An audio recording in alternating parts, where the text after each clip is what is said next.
Ini kalau misalnya kita ngomongin juga soal ultimate culture, soal apa namanya, soal leadership juga. Ini kan nggak jauh-jauh ada kata integritas. Gimana caranya membangun seorang leader, membangun timnya atau membangun apa namanya karyawannya supaya jadi orang yang tetap berintegritas seperti itu. Pertama, dia harus jadi role model dulu.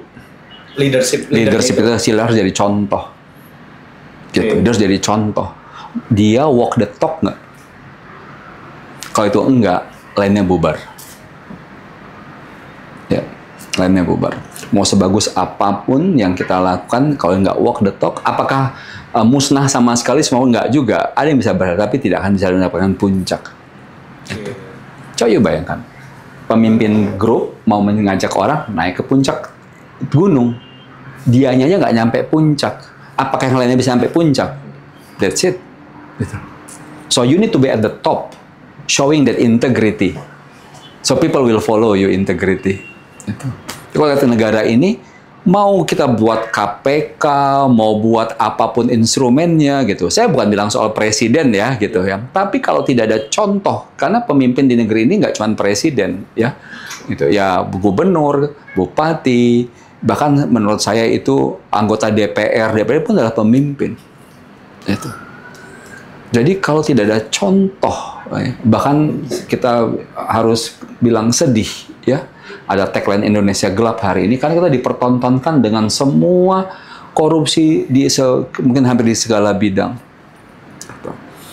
Terus kita kan sering tuh lihat tuh zona integritas tuh. Jalan nggak? Terus dari mana asal usulnya gitu? Kalau kita lihat lagi dari sejak kita sekolah SD, apakah guru kita, sekolah kita konsisten nggak dalam menilai? Ada kan anak-anak yang sebenarnya tidak bagus tapi nilainya jadi bagus gitu. Jadi sekarang pertanyaannya siapa yang meracuni pikirannya anak-anak Indonesia itu? Tapi tahan ya, saya nggak menyalahi para guru dan kepala sekolah ya. Ini kan mereka juga bagian dari sebuah ekosistem besar. Itu. Kita mau salahin siapa? Menyalahin Jokowi nggak bisa. Gitu. Saya nggak bukan bela Jokowi ya gitu. Nggak ada satu orang pun di negeri ini yang bisa kita salahkan. Tapi kita sebenarnya berhak menuntut pada setiap orang. The higher they go levelnya, dia dituntut lebih kerja keras untuk memberikan contoh. Itu. Jadi Anda tidak salah hari ini atas apa yang terjadi. Tapi kalau Anda nggak kasih contoh perubahan, Anda sendiri nggak mencontohkannya, Anda nggak bisa berharap ada perubahan dari yang lain. At state level negara begitu. At company level juga begitu, gitu. Ya. Di diri saya ya, kalau lihat, saya tuh 2024 di TNYI ada masa di mana saya tidak terlibat pada keseharian manajemen. Performa kita jelek. Apa lantas saya nyalahin yang GM? Nggak bisa, saya nggak bisa lantas. Saya nggak usah sebut nama ya. Lu kenapa? Bla bla bla bla bla bla, gitu. Saya harus lihat lagi, gitu. Sebenarnya. Background beliau dulu apa, saya kasih tugas apa, ruang lingkupnya apa, sistem pendukungnya cukup atau tidak, gitu. Nah, karena saya menyadari semua kekurangan-kekurangan organisasi kita, berarti saya harus step in, gitu. Berarti saya harus meluangkan waktu dan energi lebih banyak untuk membangun kembali sendi-sendi lembaga ini, gitu. Dalam prosesnya lah, saya kemudian quote-unquote berharap mereka melihat apa yang saya lakukan. Kenapa? Karena kan berinteraksi.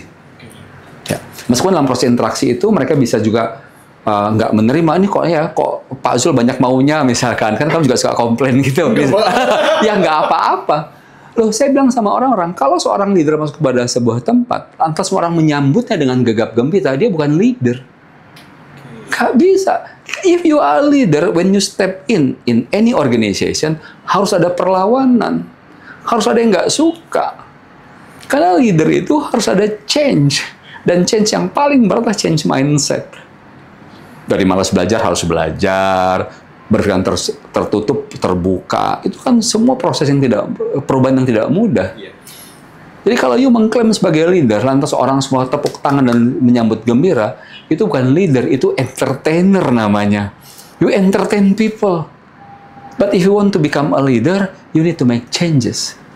And the hardest thing, the ugliest truth about change, Orang-orang itu banyak menginginkan sesuatu, tapi tidak mau melakukan perubahan untuk mencapai sesuatu itu. You want the result, but you don't want the change. Nah, leader harus bisa menjembatani proses ini. Oke.